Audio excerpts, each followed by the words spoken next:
Hello, I am Logan Dambrino, and I'm 25 years old and an American Civil War reenactor. I've always enjoyed looking into the past and seeing how people dealt with issues and problems in their time and applying that ingenuity and those lessons to the modern era. When I was a kid, I used to live in the Bay Area, and a neighbor of mine one time saw me playing Army in the front yard, and he approached my parents and said, "Hey, you should really let me, take your son to Civil War reenactments. He'd love it. I go all the time." And so they were like, "Here, have a child." So he took me 3 or 4 times a year, and it was fabulous. In 6th grade, though, I moved. And it wasn't until my freshman year in high school that I went to the Mariposa Civil War reenactment. And I was poking around the camp of the 71st Pennsylvania of the Union Army, and a guy named Jeff Polder, the unit commander at the time, grabbed me, and he said, "You should join us. In fact, I have a uniform in your size." Oh, no. I was hooked and have never gone back to normal. So I have learned that there were several things that caused the Civil War.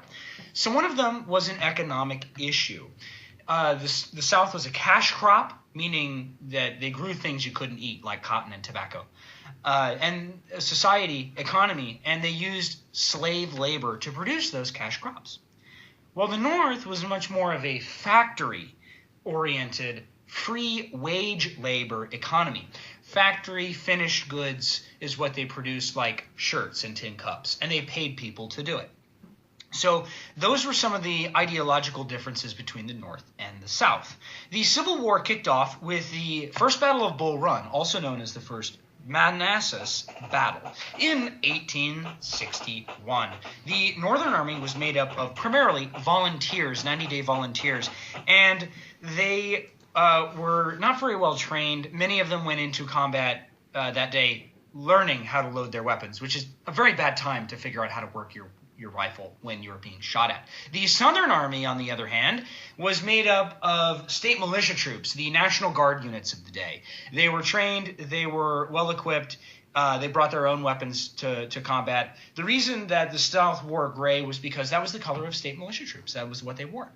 The North horribly lost that first battle of the war, and they realized that they needed a better equipped, better trained, and better disciplined army in order to win the war. The Battle of Antietam in 1862 was the second major battle fought in the Civil War. General Lee, who was the primary general of the Southern or Confederate forces, took his army north into Maryland and near Antietam Creek engaged Union forces. 50,000 men died that day, making it the bloodiest single day in American history. The North won, forcing Lee and his army to retreat. The next major battle was in 1863 at the Battle of Gettysburg in Pennsylvania. Lee again invaded the North, encountered Union forces near the small town of Gettysburg, and was defeated, losing many troops he could not replace, also forcing him to retreat south again. The Battle of Vicksburg was fought at the same time as the Battle of Gettysburg, and General Ulysses S. Grant closed the Mississippi River to the Confederacy by capturing that city. Cold Harbor happened the following year in 1864, and Lee, while he won that battle when Union forces invaded, he lost men he couldn't replace, and so he was forced to retreat to Petersburg, Richmond area, and Grant promptly laid siege to those two cities. Lee was able to break out and go to Appomattox courthouse, where Grant chased him down and forced him to surrender.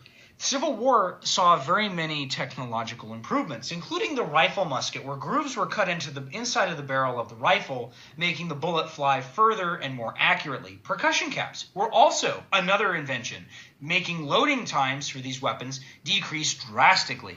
They went from 30 seconds to load to 15. So, another thing that was invented was the ironclad. We stuck an iron plate on a warship, made it nearly invincible. Instant coffee. Coffee was another major thing of the Civil War. It was cheaper than tea, which had been drank previously. The U.S. government issued it to American troops, and boom, addiction. Now, instant coffee was also created during the Civil War, which caught on later. The American Civil War has granted me a hobby. I stop and think sometimes, what if an actual veteran were to come and see a reenactment? He'd laugh at us and say, "You're using outdated stuff. Ha!